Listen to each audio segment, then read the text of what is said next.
The nursing profession has experienced shortages many times in the past.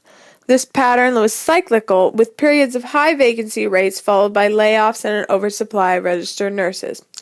Today, we are experiencing another drought for nursing. Although, due to many factors, this shortage is different from anything the profession has seen in previous years. There are many that feel the shortage is severe and prolonged because the solution is complicated and not simply a matter of a decrease in the number of registered nurses in the U.S. Some of the most important things to consider when looking at this issue is what the U.S. has done in the past to help the shortage, how the shortage affects training nurses today, the social media behind the causes, and the demographics of nurses now compared to then. In the past, dating all the way back to the 1930s, the United States has regularly imported nurses to ease its nurse shortages. Although the profession of foreign nurses has never exceeded 5% of the U.S. nurse workforce, that figure is slowly rising. Within the first 2 decades of the 21st century, the U.S. population is projected to grow at least 18%. And the population aged 65 and older will increase at 3 times that rate. Meeting the demand that the elderly population will need is going to be a challenge. The U.S. Department of Health and Human Services estimated that the United States was going through a shortfall of 111,000 registered nurses in 2000. That figure grew to 275,000 by 2010 and will grow to 800,000 by 2020. Because of this, the U.S. will likely continue to import nurses to fill many nursing jobs. For several years, enrollment in schools of nursing has been decreasing. According to American Association of Colleges of Nursing website, enrollments in bachelor degree programs have declined for 5 years. From fall of 1999, the data showed a 4.6% decline in enrollment that occurred in every region. Enrollment also declined by 1.9% in a master's degree programs, but not uniformly across the regions. Many reasons explain the decrease of enrollment in basic nursing programs. But one of the most challenging reasons is the lack of ability of nursing faculty to teach the students. They, like nurses in healthcare, are aging. Therefore, some schools, even if they could recruit more students, may not have faculty to teach them. While this is inconvenient, it's nothing the field can't overcome. Rosie Williams once said, "A true nurse will overcome what nobody else will in a way that nobody else could ever do it." Social media is a huge part of our society. Almost everyone uses it on a daily basis in some way.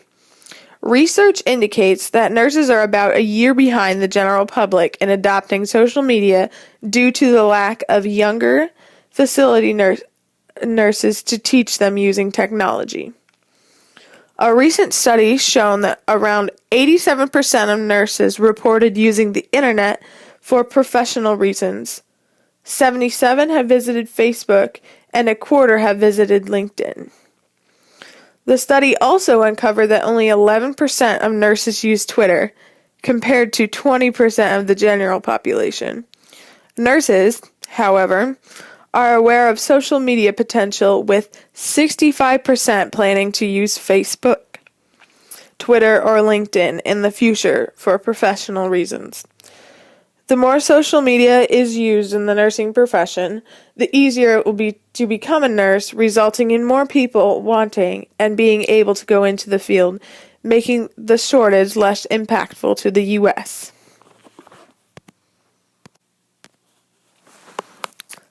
Nursing demographics now and then have changed significantly throughout the years, and in turn is the result of changes in the nursing community. Around 91% of nurses are women. The percent of men had increased slightly in the past 15 years or so, rising from 6.9% in 1995 to 8.9% in 2011. Most nurses are also of white ethnicity. Almost around 78%. From 1995 to 2011, the proportion of black nurses increased from 8.4% to 10.4%. Blacks made up 12.2% of the nursing field in 2012.